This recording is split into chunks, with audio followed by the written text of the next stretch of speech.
Hi, Colby here, and I'm talking about short ribs today. It's our feature cut going into the weekend at 4/4. Delicious cut, and it's part of the braising family. Like if you know how to braise, if you know how to stew going into the winter, you're way ahead of the game because that's just so key and such a simple thing to do.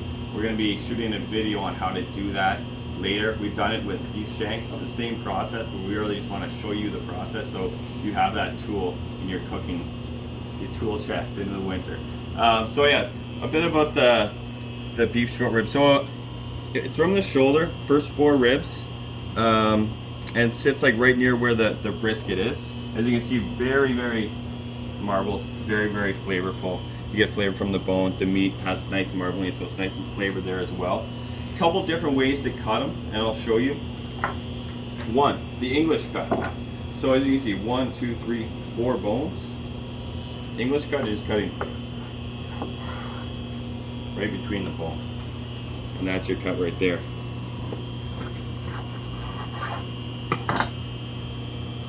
So very nice big pieces there.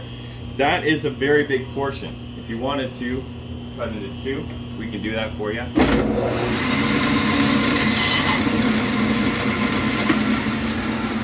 that just makes it a bit more of a reasonable portion, better for plating.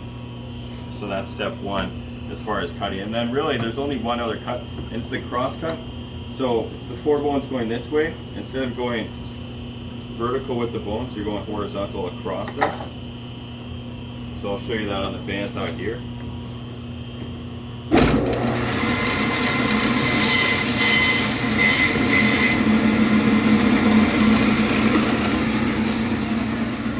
So that's a nice one. I personally prefer this way. But there is actually one more way that is the cross cut, but I prefer it a bit better. I go on the bandsaw and I recommend this one. I cut them a bit thicker, almost about 2 inches cross cut.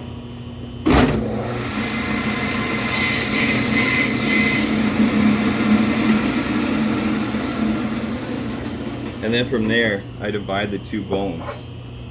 So that way, it's got, I just like it for portion wise, like when you're cooking something and this goes right in the middle of the plate.